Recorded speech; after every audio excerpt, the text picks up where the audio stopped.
Welcome to the job search Q&A for international professionals who are currently living in Finland. And you are lucky today, you have both me and Daria answering the questions and why to even trust us. I will say a few words about me, then I will give a mic to Daria. So I am Lidiia Salo. I've been living in Finland for 8 years now, and I am a career coach as well as a job search mentor. Mainly, I work with experts, those who would like to change a job or get a job if they're unemployed currently. Daria, would you like to shortly introduce yourself? Of course, thank you. My name is Daria.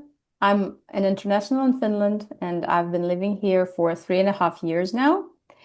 I have diverse background of over 13 years already across different sectors and domains, including heavy industry, tech, startups, and I have background in operations, project management, product management, also learning and training. And I'm also a qualified teacher here in Finland.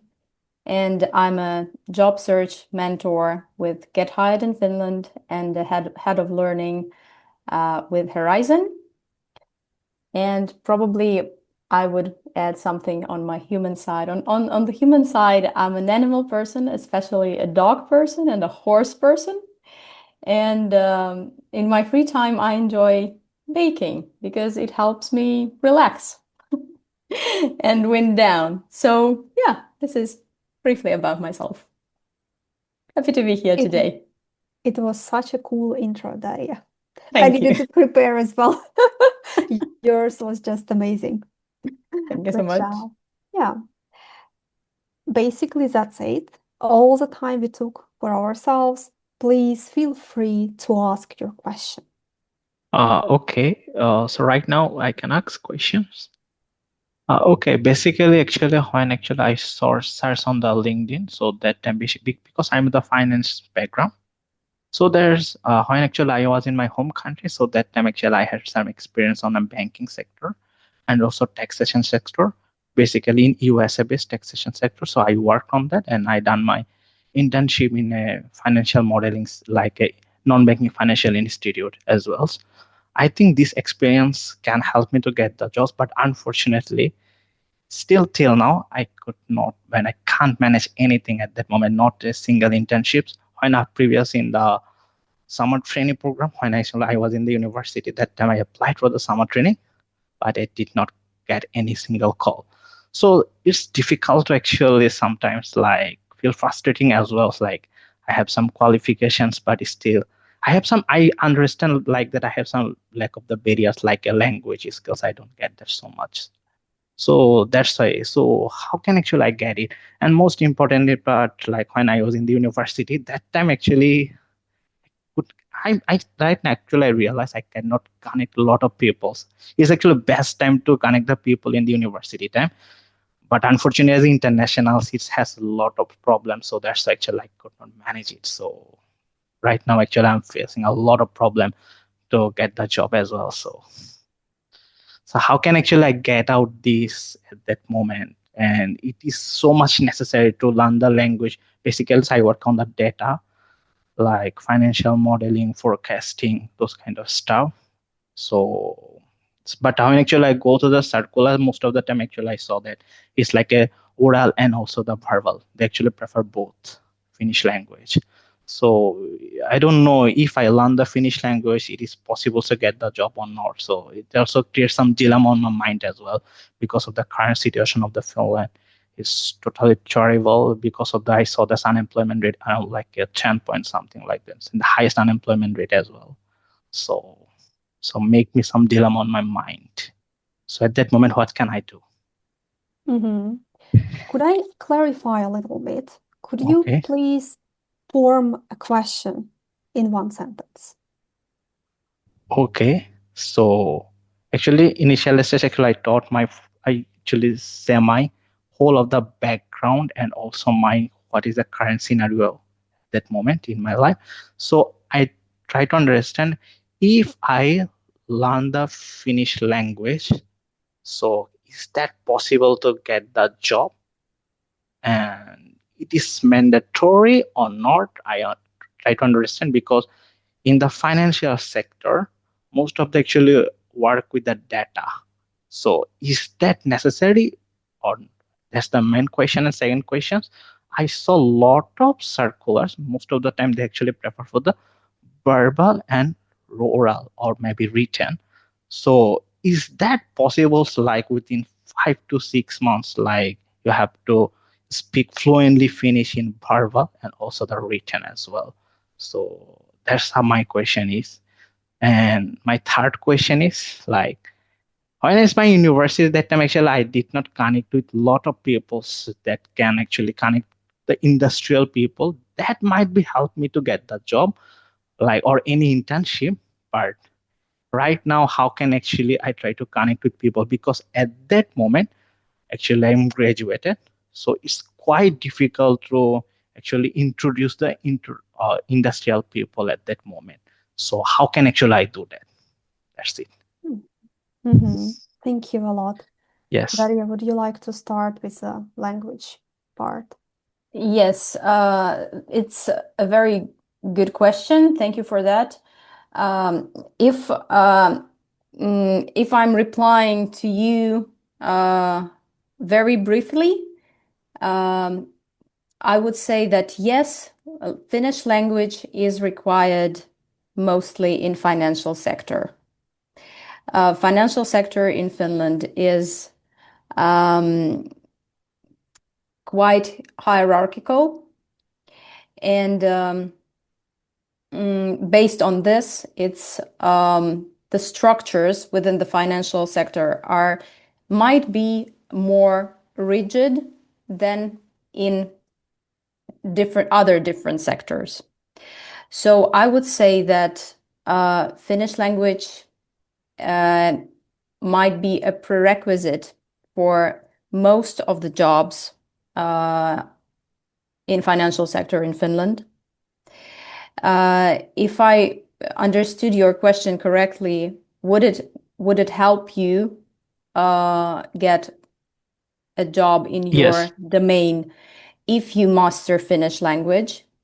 I would say that your chances to land a position in financial sector, if you speak very good Finnish language, and by good I mean C1 level, which is very high, your chances will be much higher. The probability to land a job with C1 level are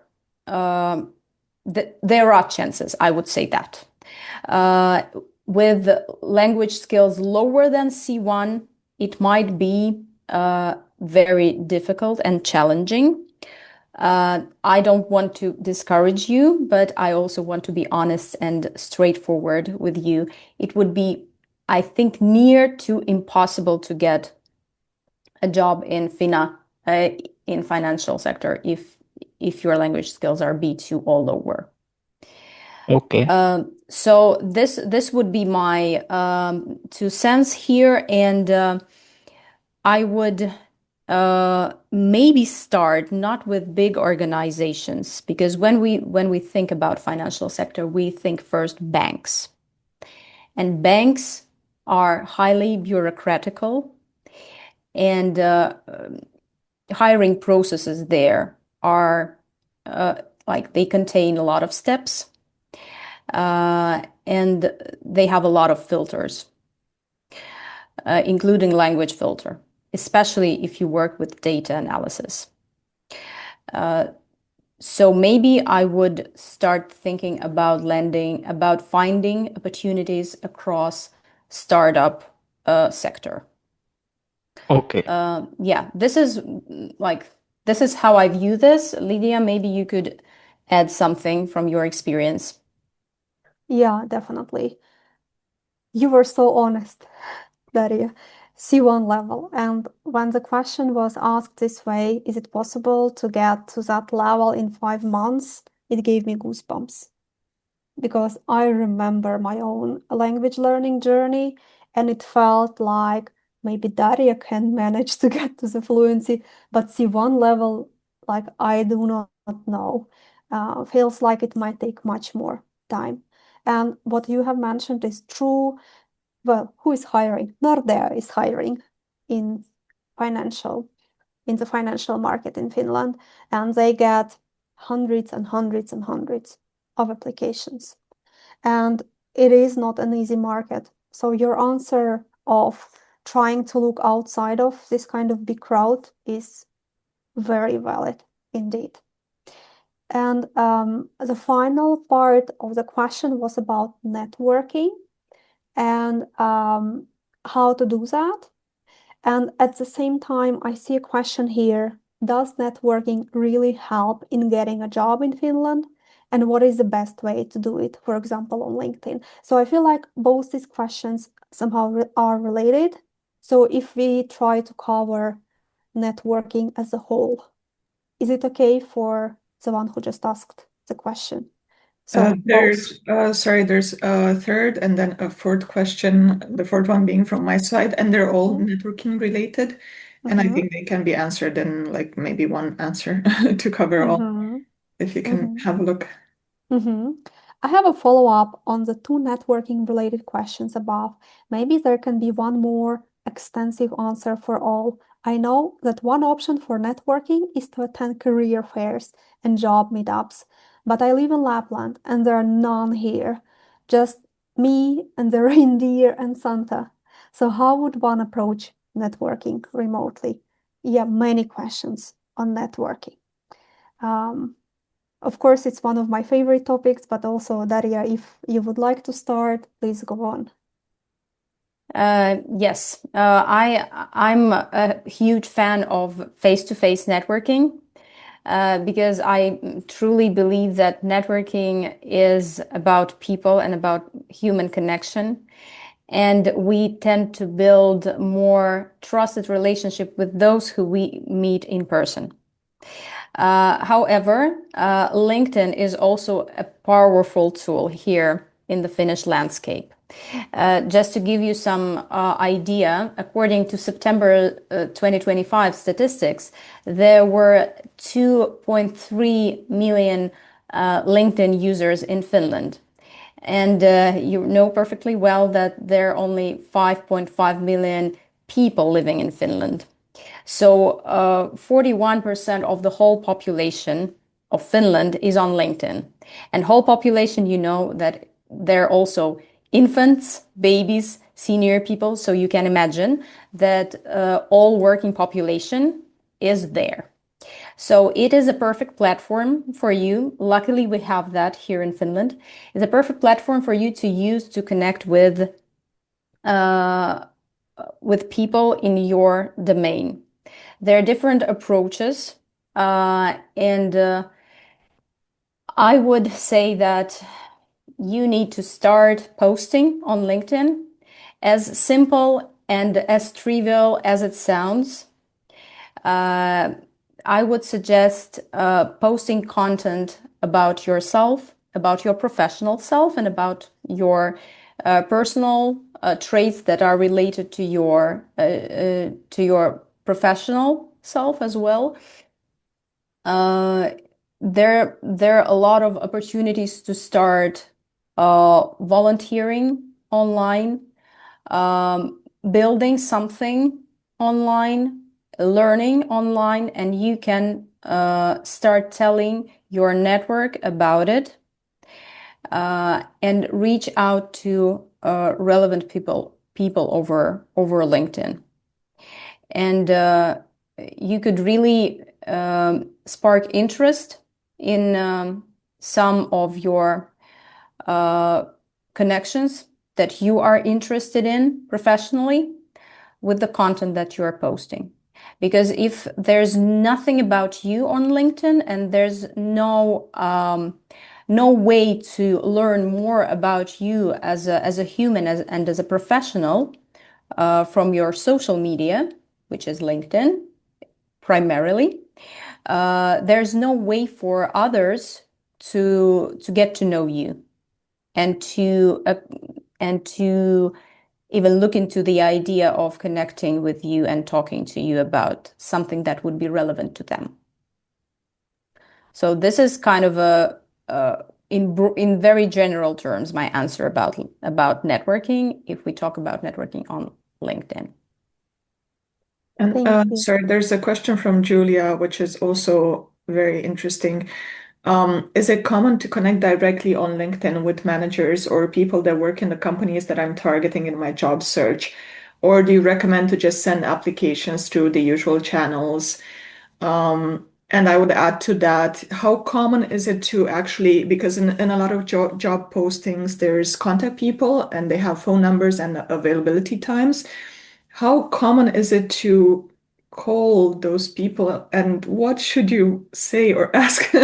Because if you're not comfortable with, because for example, I'm not super comfortable approaching people directly on LinkedIn, and I know that some people are also not comfortable being approached. So I'm always confused how to tackle that. I have an answer to that. You should. Daria, before we go Yes. into that, could we cover the networking part a little bit more? Of course. Is it okay? Yes, definitely. Was your answer regarding calling? Yes, it was. So perfect. So if it's okay, I cover the networking part more, and then you can talk about calling or not calling and how and what. Sure. The question that we got first was, does networking really help in getting a job in Finland? And the answer is, unfortunately, yes. Finland is such a small country. They call it Finland is a club or a village, if you prefer it this way. And everyone knows everyone, literally. Someone is someone's partner, someone's dance club, acquaintance, and so on and so on. And UTK published statistics that 70% of all the jobs are being covered through networking in Finland. And UTK is an unemployment fund. And it actually, of course, includes Finns mainly. When we did this research for internationals, it was, before this crisis, it was that 40% of jobs are being covered through networking and 60% by being applied online. And there are some areas of expertise where it's harder to get a job without networking. For example, marketing, graphic design, financial area is also quite competitive. So I would also include that into, yes, you need to network. Now, one huge challenge that I see with networking is people put on the same plate networking and I will get a job. If you approach networking this way, you will burn out, like for sure. If you talk about a definition of networking, it is building long-term meaningful connections with professionals in your area of expertise. It's almost like building a friendship. And the second question was, and how to do it on LinkedIn. And there are many steps one can follow to do networking.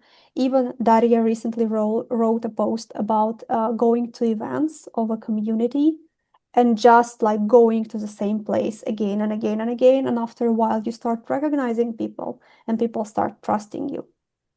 And if you live somewhere far like Lapland and it's not possible to meet in person, then I would, of course, first spend time trying to understand what do you want to do for a job. Like, are you planning to stay and work in Lapland or are you planning to move to Uusimaa, for example? And my answer would be different depending on the answer of yours. And if we only talk about online networking, I would always say that the goal would be to meet with people at least online. And who are you meeting with? People who are already working in positions that are interesting to you. Why are you meeting with them? It's not because you want to ask for a job or for a referral. It's an absolute no in Finland. No, no, no, no, no. It's because you want to learn from them. How did their career look like? What can you learn from them in order to make your job search more successful? Just being genuinely interested in a person and their journey and how they ended up in Finland and so on and so on. And it works the best way when it's done with internationals. Now I'm a little bit afraid that it takes too much already time, my answer. So just to wrap up with, should I connect with managers on LinkedIn? I would say definitely at least connect to them, because in so many cases the jobs are not published on LinkedIn. And it's just someone writing in a post saying that, hey, we are planning to hire someone, reach out to me, or hey, my company is planning to hire, here is the link, and it's not even available on LinkedIn. So from that point of view, definitely. Daria, would you like to continue?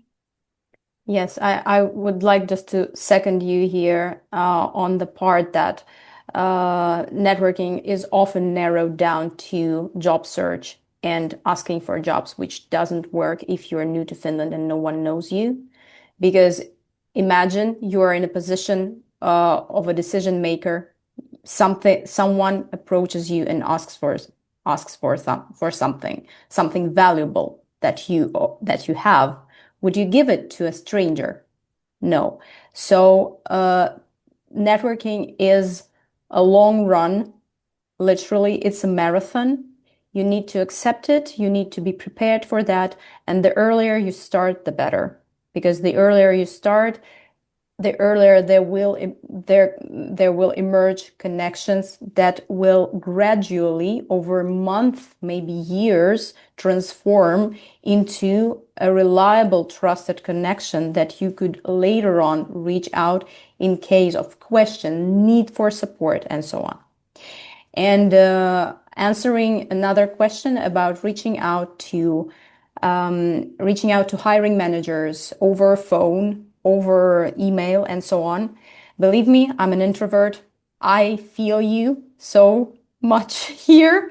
I'm also not a huge fan of reaching out to people over phone, for example. However, I would say it's a must, because initiative is highly valued in Finland. If you are able to show proactivity and initiative, you already gather like 100 points plus compared to other applicants whose application might be better than yours, or whose profile might be more fitting than yours. But the fact that you reached out and showed initiative to the hiring manager might be a decisive factor in situation of choice, in situation where a decision maker weighs their options in terms of choosing candidates, for example. And I would say, yes, you should definitely reach out, and do whatever it takes to at least ask from the hiring managers, from talent acquisition people, more about their company, more about the position that they posted about. So it is also a part of networking. Even if you don't land this specific position, this specific role, this outreach of yours might lead to a connection. It's a networking. It's a part of networking as well. And you do networking by practicing it and by exercising. And most of the times it will feel uncomfortable. I hate to break it to you. It will be uncomfortable, awkward. You will feel stressed, but it is the path how it's done. And first you will do it badly, and this is okay. This is kind of how it's done when you do something for the first time, when you're starting something new. But gradually you will get better and more comfortable and less stressed about reaching out to different people. So yeah, I would say definitely yes, do this uncomfortable thing to learn more. And also there was a question what you should ask.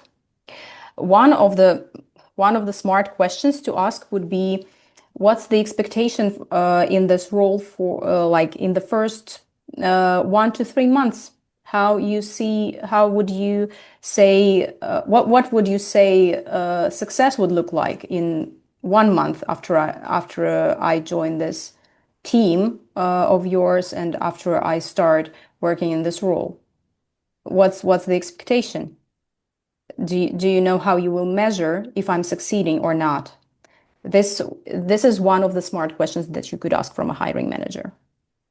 And this is how you also understand if this company is a fit for you, is a like by vibe, I would say, if they are able to articulate what they expect from the new team members, if they can really define how to onboard new team members successfully, this might signal you that, okay, this company is really worth looking into and following more, even if you don't land a role in the first attempt. Does it answer your question? It does, yes. Thank you. Yes. Daria, Yes. can I ask one more question related to networking? Of course. Because yes, from my experience, I have been actively using networking in job search, and it has been working well for me. But what I mean here on the networking, it's basically applying myself to open positions and asking my ex-colleagues or people whom I know from the company for references. So, well, would you say that it's just like first step of networking, and should I also like continue somehow advancing my networking approach so that I would be then approached by my network directly about like those hidden job opportunities? Because from my experience so far, I wasn't, like still like proposed jobs that are not published on the market. Thank you for your question. What do you mean by sending open applications? Because it means different things to different people. Well, I mean sending applications to open positions. That are published already. Yeah, not the ones that like could potentially be opened, but only to already existing roles. Job ads, you mean job ads? Yeah, exactly. Okay. Because there is another thing which is called an open job application when there is nothing published, and then you still can send your application to a company. That's why I clarified. Yeah, sure. And maybe also then would be one additional good question, whether it really makes sense to like sending those like open these applications to companies as an open application. Very good one as well. You are applying for jobs and you know some people already, and you know that they work for this company, so you reach out, they trust you, and you ask for a referral. Right. If I understood correctly. Yeah, right. Yeah. You are doing it right. If they know you and trust you, it's a very good way to go. Always ask for a referral from a person, working for a company. And you've been asking, is that enough? And I wanted to ask you, do you think that's enough for you? Is it getting you to where you want to get? And you mentioned that no one is coming to you offering hidden jobs. And like the reasons, there might be many different reasons. I would ask you, what kinds of networking efforts are you doing in addition of asking for referrals? Well, that's probably the issue that should be doing like more for that, but well, that's okay. Maybe more a point to think about, and yeah, of course, I think all of us are having ideas. I didn't want to put you in a weird spot. What you are doing is already like incredible. If you are ready, I would add to that much, much more. For example, the first step would be to reactivating all the connections you have in Finland of everyone who is working and sending them a message saying that, hey, how are you doing? It's been a while. I am now looking for a job in this area. And if you know anyone I can talk to or network with, would you let me know? So here I'm talking about people who already know you. It can be the ones you worked with, perfect, then they have direct access to the job pool. Or it can be someone you haven't worked with, but for example, your neighbor. I know about cases who got hired through a neighbor, just basically people in your circle. So this is step 0 for everyone. And the reason for that is if you don't ask, you don't get. This is a very hard rule that I learned in Finland. And people respect your space so much that they will not come to you offering you anything if you didn't ask. So step number 0. Step number 1 or 0 plus. And I lost my train of thought. Would be to connect to professionals who are already working in your area of expertise, not only for referrals, but for genuine connections, catching up, knowing what's happening in their life, how are things, how is their job work, are they happy, just keeping it fresh, not only coming to them when you need a referral. So this would be step 1.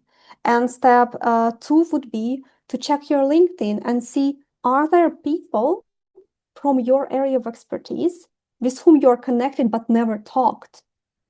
In that case, you could send a message to them saying that, hey, we've been connected for 6 months now, but we never had a chance to talk.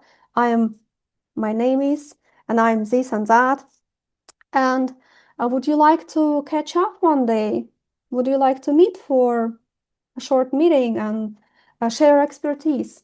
It's not about positioning you as a job seeker for people who don't know you, but the step is to get to know them and learn about them. And it goes on and goes on like that. There are events, going to events and talking to people and staying connected to them. There are volunteering options at Slash and so on and so on. So networking is a huge, huge topic. Sometimes I feel like we need 10 hours to just cover it in detail. Yeah, thank you for asking. Yeah, just on this point, so this way also work if I want someone from the professional field as a mentor, right? Yes. Yeah. Yeah. And is there any other way to find out mentor for career development, maybe for further job referral as well as, I mean, any organization or any voluntary work, or like this work as a through the networking process? Would you like to answer that? Yes, there are communities across Finland that offer mentorship programs, like general mentorship on job search in Finland, on integrating into the Finnish society, and also communities in specific domains that have mentors that are volunteering to support international talent in finding employment in their specific industry because they know all the quirks of the specific industry. So what you might want to do is to, again, check in with your LinkedIn and look for these communities. Subscribe to newsletters of these communities to get as much information about what they are offering to their audience. And yeah, just keep an eye on the programs and events that these communities are offering. And I believe there's plenty of people who are mentoring on volunteer basis here in Finland. It's a huge movement, I would say, mentor movement here in Finland, and a lot of people are ready to ready to help pro bono as well and offer mentorship. Thank you. Also, I could add comment that probably there are some mentorship in your university, but at least I'm graduate from Malta, and I know that in Malta there's this mentorship program for Malta students, specifically for international ones. And it's a good one, I heard. I recently talked about it. Yeah, I also aware about this, but this is especially for those who, for the students actually. So I was thinking, like, as I'm a spouse, so is there anything for international spouse, any mentorship program where I can get connected with the, especially in the Finland professional network? There are Daria, spouse programs. Yes, Lidiia, go ahead, Daria please. answered regarding these communities, NGOs, cities, spouse programs of cities. And I would like to add to that you can also look for a mentor yourself. You don't need anyone or anything. If you know companies where you would really like to work and you see people that you really like, you would like to learn from genuinely, you would like to learn from them, you can ask them to be your mentor. But again, it's a huge ask. Don't do that from all of a sudden on LinkedIn, you're asking them to be your mentors. They don't know you. It's okay, it's not asking for a job, which is even bigger, but it's still a very huge ask from someone. So I would say the first step is to get to know this person in some way, going to an event of their company or community events, or sending a message trying to get to know them better. So, and then only after ask so they can become your mentor as well. Yeah. Understand. Thank you. A question I can read from a chat. I've noticed that personality and I don't know how to read that, matrigma tests are increasingly part of the recruitment process in Finland. Could you share any tips or strategies to perform well on these assessments? We just had a session on that with the recruiter from Finland covering personality and logical tests.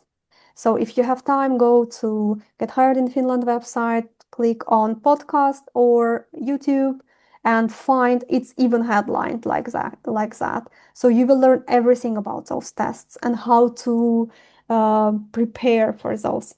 By the way, if it's a personality test, it's hard to prepare. The only advice that a person can give you is just be yourself. Yeah. And if it's a logical test, then find similar ones online and practice, because it's about restructuring your brain to work in some certain way. And in this session that we had, there are answers of what to try and how to try. I hope I inspired people to have a look. Okay, next question for you, Daria. Yes. What are the important parts of LinkedIn profile that we need to focus on to get hired or to catch the attention of the hiring manager, and how to customize it?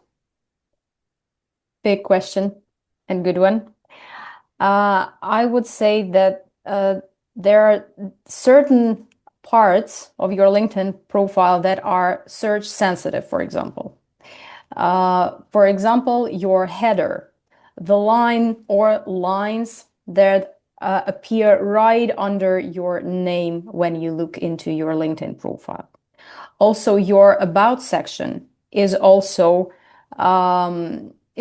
search sensitive. So I would start with meticulously checking your LinkedIn profile, starting with the basics, like, of course, your profile picture, that it should be professional and neat. If you want to highlight, you could also use LinkedIn banner, but like these things are minor. I would focus on 3 or maybe 4 essential things, which are your header, your about section, detailed description of your recent roles, your maybe the last 2 roles that you worked in.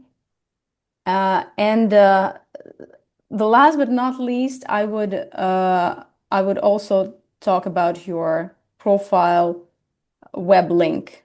So the link that leads to your profile, it should be also edited in a way that it contains only your name and not additional symbols, which signals professionalism in a way. It's a small detail, but it can matter. But the essential parts are the header, about section, and description of your roles, of your recent roles. And when I'm talking about your role descriptions, I would emphasize here that you might want to describe in details what you achieved and what value you brought in your recent role. And when you are describing the value you have brought, you need to use numbers, because adding measurables to your role description is a game changer. If you can measure your input, and if you can clearly communicate what input you have brought in your recent role, it means that you are very aware of what you were doing and what kind of professional strengths you have. And if you are able to communicate that, it signals high level of professional awareness to recruiters and hiring managers. Does it make sense? It does. It does indeed make sense. And I would like to add to that, and I will share a huge secret with you.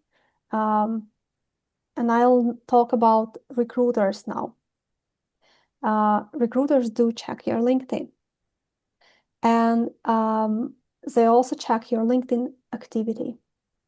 And if you are sharing things that look unkind, that look toxic, that look like complaining, non-stop complaining, you will not be invited to an interview. And the reason why I'm sharing that, because everyone knows what is happening in the Finnish job market now. It is very, very, very frustrating to everyone. Being rejected is like, it's very traumatic to be rejected again and again. And some people, feeling all this frustration and anger, go to LinkedIn and write about it.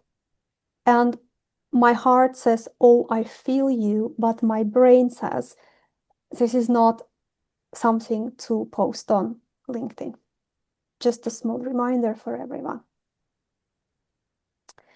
Do you recommend video CV is the next question. It depends on the role.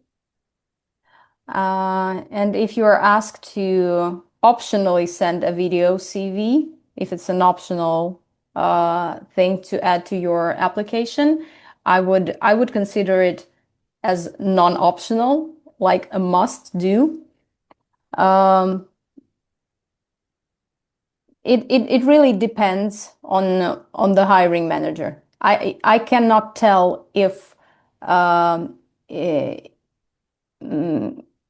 like what is approach in each and every situation. So if you're asked optionally, you do it. If you don't, well, it's an additional piece of information to process by a recruiter. Not sure if they are receiving hundreds of applications. It might be overburdening them and slowing them down in processing your application. It really depends. In some cases, it can be in creative roles, for example, in marketing. I would say that it might be an interesting approach to make your application stand out. If you decide to record a video CV, make it shorter than 1 minute. No one would ever watch a video over 60 seconds. I personally process a lot of video CVs and video replies in one of my roles, and I never go beyond 40 seconds, to be honest. And I try to like watch on X2. So yeah, this is very honest reply. So it depends on the role. In creative roles, maybe yes. If you are not asked, depends on you. If you really are doing a video CV that is super creative and can stand out, and you're positive that it will like impact the decision of a hiring manager, yes. But if it's generic and you're reading from your screen with no like expression, and it's kind of very simple and general, I wouldn't put effort into it. Yes. Yeah. I even thought when you were speaking, maybe a cover letter in a video would make more sense, answering to questions of why I want to join you as a company and what makes me stand out. Yeah. But again, the challenge becomes, how do they make sure they watch your video? If there are 300 applications and a recruiter spends 10 seconds per application, then it becomes very difficult to watch a video. So if you really feel like that's something that inspires me, makes me happy, record. Well, Daria says maybe it can be CV. I feel like it should be more like a cover letter where you make an effort for a particular company, not just read the same thing that is already in front of a person. And if you do that and have a link, shareable link to YouTube, for example, as unlisted video, you can make sure that it's visible in your CV. So if you have a photo, on the lower part of your photo, you can also add a small picture or emoji of YouTube and hide a hyperlink there. So, it stands out immediately. They will see that actually you have a video that they can watch. If you just put it as a link in your content information or in your cover letter, they will just read your CV. Most likely might not even go through links. They will just quickly check if you're the right fit or not. And also, yeah, so yeah, sorry. Please do not burn out doing that. Yeah, and also one small technical addition. If you're adding a link to an external resource, please make sure it's accessible, because if it's not, it will just bring frustration to to the decision maker, to the hiring manager, and it will be like, didn't happen, and it's kind of leaves an emotional trace, I would say. And yeah, so you attempted something, but you couldn't even if one can't even post a link that is accessible, this is doesn't look too professional to hiring managers. So be very mindful about it, and check 3 times before posting. Yeah. Yeah, good one. When I check CVs, I go click through links to make sure that they work. Yeah, someone wanted on to that CV topic, sorry. What not to include when it comes to your personal experience? For example, I have a first master's degree back home, and then I applied same time PhD. I applied for a master's here in Finland, and I got both roles. I got the master's here, so I did 1 year of a PhD back home, and then I moved to Finland for the master's, and I continued remotely. If I'm applying for another PhD, should I include that experience, that period that I spent as a PhD candidate back home? And where not to include it? So would it be a holdback? I'm not sure I'm the expert to answer your question, because it's applying for an academic role. My intuition says it makes sense to include that you had 1 year already, if it's not confusing them. but maybe Daria knows more about this kind of academic PhD types because they're different from the industrial ones. You might want to make it clear why you dropped that and why you didn't complete the PhD in your home country. It's because you moved here. Like, does it add value to your application? For example, if you're applying for, specifically, like Lidiia said, for academic track, and if you're applying for a role that implies experience in the domain you were doing this 1 year of academic journey as a PhD from your home country, well, it might make sense to add that. If it doesn't add value to your application for this specific role you're applying for, maybe it wouldn't make sense to overload your CV with this information. Think from the perspective, does it add value to your CV that you are submitting for this specific role? All right, thank you. I'm reading a question about LinkedIn strategy. I have heard that you should position yourself as looking for one specific position, pretty narrow. However, as in Finland, there are not so many open jobs available, and I think that my experience could be transferable to other roles. How should I behave not to limit myself for being considered for another role? A tough one. What we're talking here, are we talking different industries, different domains? How, at what level these skills are transferable?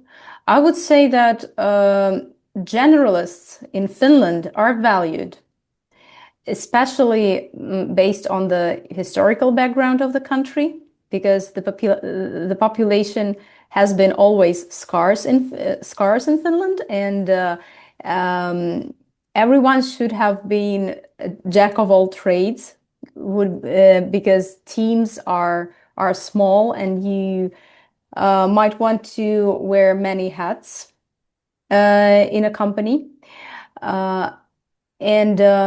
yeah, this is from the historical perspective. If we're talking today, still, generalists are valued.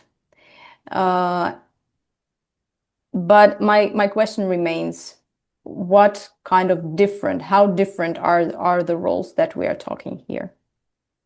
Yeah. Because based on the answer to this question, I would maybe give more information. Yeah, good one. I said it's not an easy one to answer because I am one of those who says narrow it down if possible. And the only reason behind this thought that I have is thousands and thousands of applications that I reviewed. And if you would have asked about a CV, it would have been much, much easier to answer, saying that, it should be very specific to one area of experience. I would even check all your titles if they make sense or not, because in so many cases, it just doesn't make sense quickly enough for recruiters to invite you to an interview.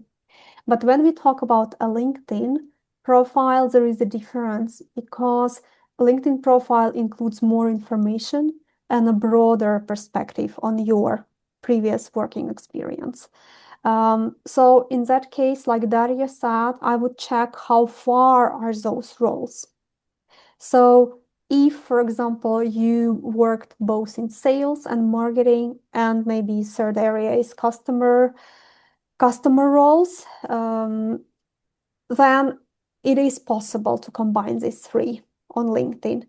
Definitely. CVs, though, should be really narrowed down. But if we are talking, and it happens often, last time I had this session, we had a person who is looking for a job in marketing and data science and only has experience in business development. So, and then if I open a LinkedIn like that, it makes it's very confusing to me.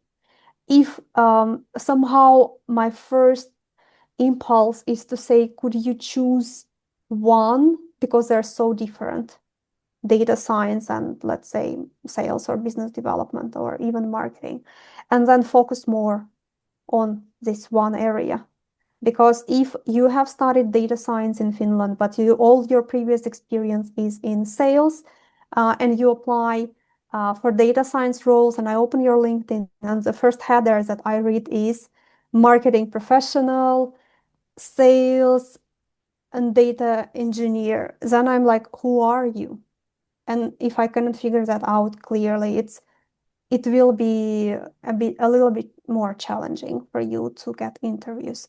Not impossible, but a little bit more challenging. So yes, again, it's about, like Daria says, it's about what exactly you are looking for.